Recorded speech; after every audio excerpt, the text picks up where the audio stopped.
You're standing at a small gathering, holding a paper plate with melting cake. Someone across the room catches your eye, smiles and says, "You look really good lately." Your chest tightens. You feel your face do the polite thing, but your mind starts scanning for exits. What do they want? What are they setting you up for? How long until this nice sentence turns into a favor, a joke, or a future weapon? Some people hear compliments as gifts. You learn to hear them as the opening move of a negotiation. This video isn't about how to accept compliments better in some surface level, just say thank you way. It's about why praise feels like a trap in your body, why kindness makes you brace, why being seen feels like being cornered, and why your reaction actually makes perfect sense once you understand the logic your nervous system is following. There is a reason your brain doesn't trust "you're amazing," and it goes much deeper than low self-esteem. When you trace the pattern back, you don't find a flaw in you.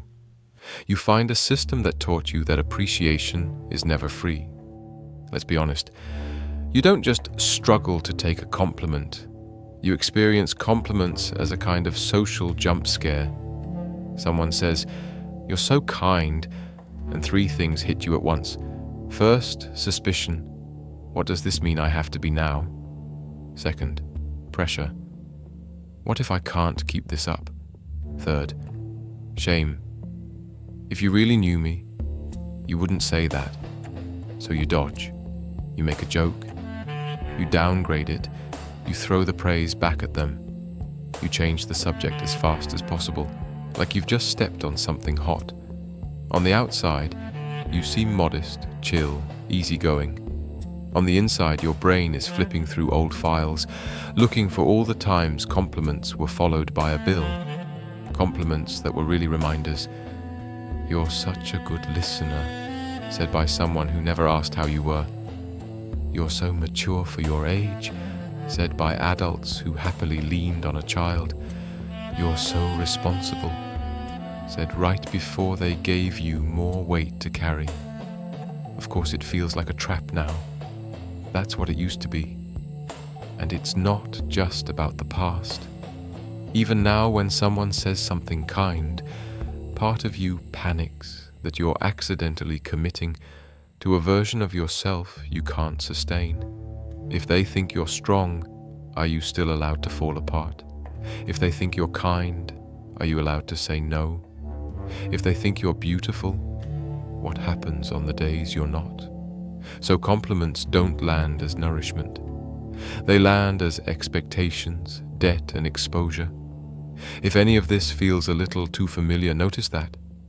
You don't have to say it out loud, but maybe pause and ask yourself, when did praise start to feel dangerous for me? Let's unravel why compliments feel like booby-trapped sentences instead of soft places to rest, because your reaction isn't random, it's patterned. And patterns always have a story. One layer is this: you were taught that praise is a contract. Think of how often "you're so" was followed by a job description. "You're so mature" meant, "I can tell you my adult problems and you'll handle it." "You're so helpful" meant, "You'll say yes even when you're exhausted." "You're so understanding" meant, "I can treat you however I want. You'll find a way to justify it." Praise wasn't about who you were. It was about what you could do for them. Your nervous system learned the fine print. Compliment, one commitment. Compliment, one more work. Compliment, "Oh, don't mess this up or they'll be disappointed." No wonder your body flinches. It remembers that "you're amazing" often came with emotional labor hidden underneath the wrapping paper. Sometimes the fear isn't even about doing more. It's about losing the little safety you had. If people liked you because you were useful, calm, competent, pretty, funny, then keeping those traits on display felt like survival. A compliment, in that world, isn't a gift. It's a warning. Don't you dare drop this mask. Quick check-in. Imagine someone you care about looking you in the eyes and saying, "You're genuinely lovable, even when you're a mess." What happens in your body? Expansion or a tiny urge to run? Another layer. Compliments put a spotlight on the mask, not the person behind it. When someone praises you for being so strong, the part of you that's quietly falling apart doesn't feel seen. It feels erased. When someone praises your achievements, the exhausted, lonely process behind those achievements hears one thing: only the result is lovable. So when a compliment comes in, your brain does this. If you like me now, you don't know the whole story. If you knew the whole story, you'd leave. Therefore, your compliment is based on an illusion. Therefore, it's not safe to take in. Underneath the awkward laugh and, "Oh, it's nothing," there's often grief. Grief for all the times you wanted someone to notice the parts of you that weren't impressive. Grief that the only thing people seem to celebrate is the performance. That's why compliments feel like lies you're now responsible for maintaining. You're not rejecting kindness. You're rejecting being misseen. Here's another twist. For some of you, compliments were bait before the hurt. Maybe a parent or partner would start soft. "You're my favorite person. You're so special. You're the only one who understands me." And then later, "I can't believe you do this to me after everything I've said about you. You're not as great as you think you are. You made me say those things. You changed." Praise, then devaluation. Pedestal, then push. That cycle burns itself into your nervous system. So any positive attention feels unstable, like the top of a roller coaster just before the drop. You tense up, not because you hate being valued, but because you've learned that being valued is often the prelude to being punished. Your brain is not overreacting. It's pattern matching. And this isn't just your issue. There's also the part nobody likes to talk about, the way society weaponizes compliments. We live in cultures that use praise to train people into roles. Good girl. Such a nice guy. You're always so accommodating. You're so low maintenance.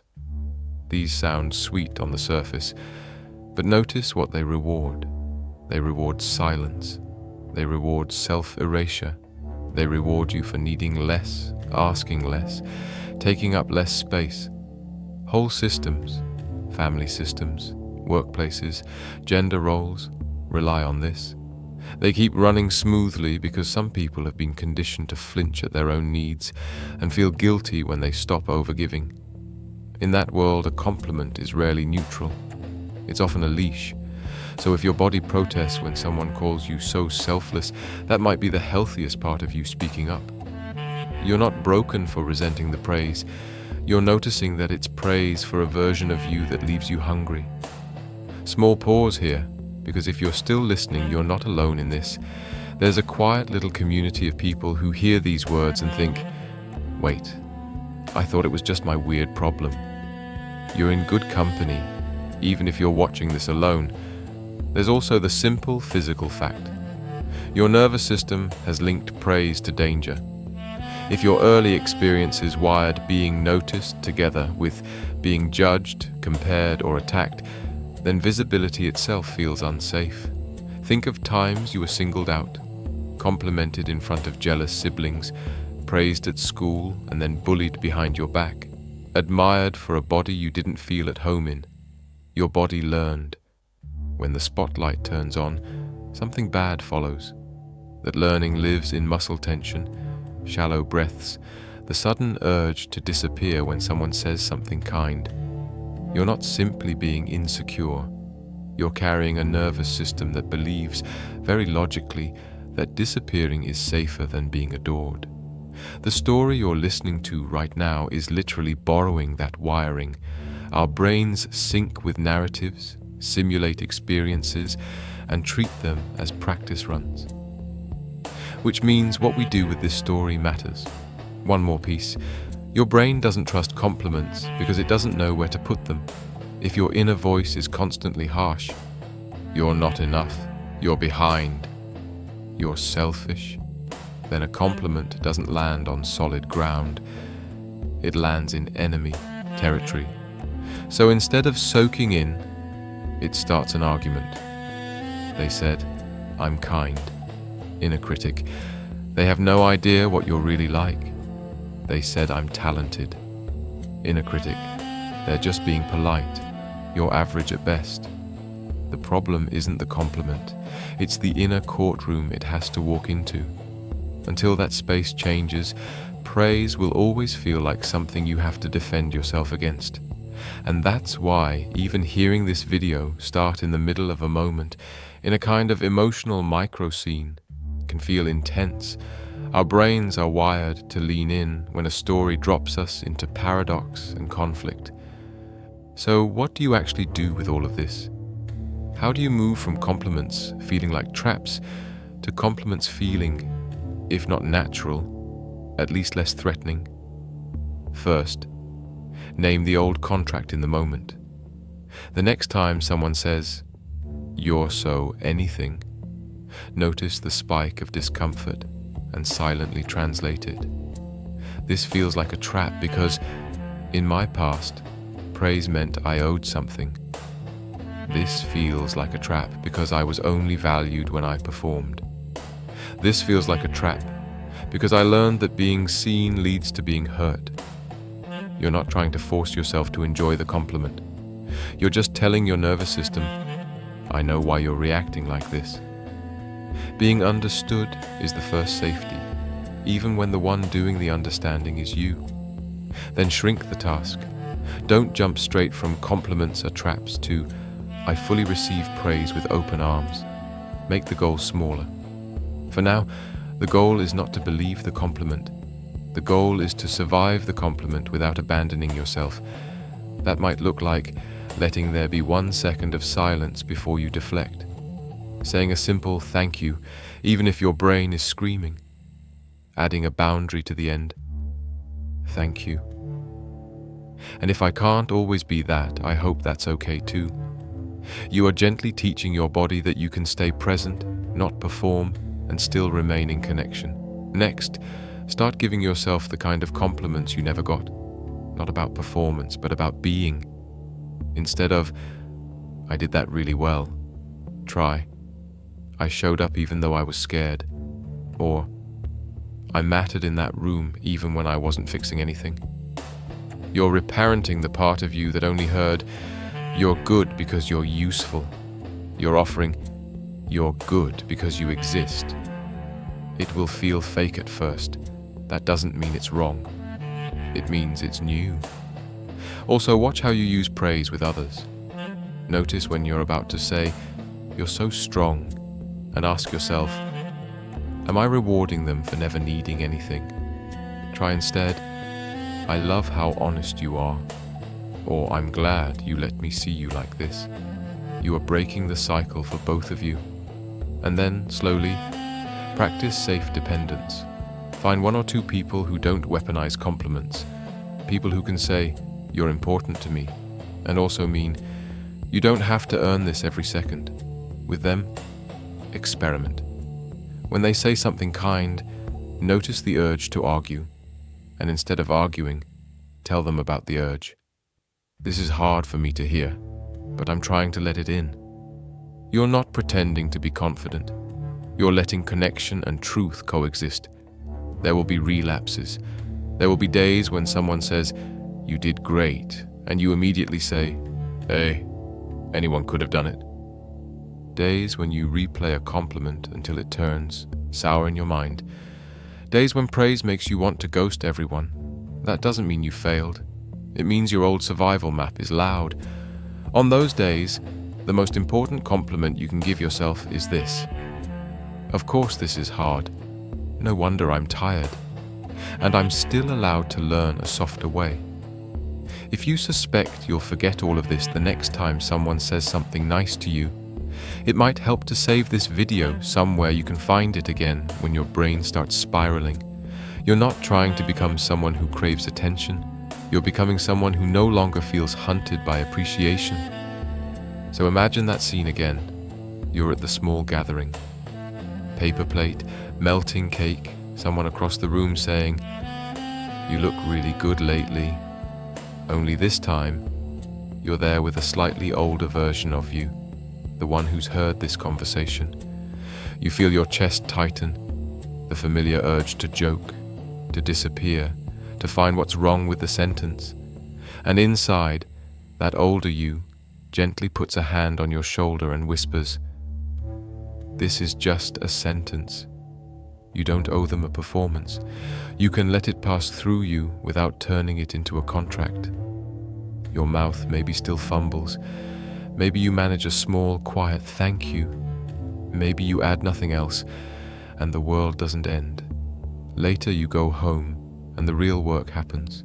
Not replaying their words to tear yourself apart, but noticing how far you've come from that child who heard every compliment as the start of a test. If this space feels like one you want to return to, you're welcome here. There will be more stories like this, slow, honest, a little bit uncomfortable, but always on your side. Because you are not here to be the most impressive person in the room.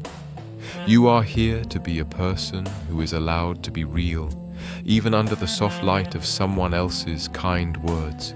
From ducking every compliment to learning to stand still when kindness finds you.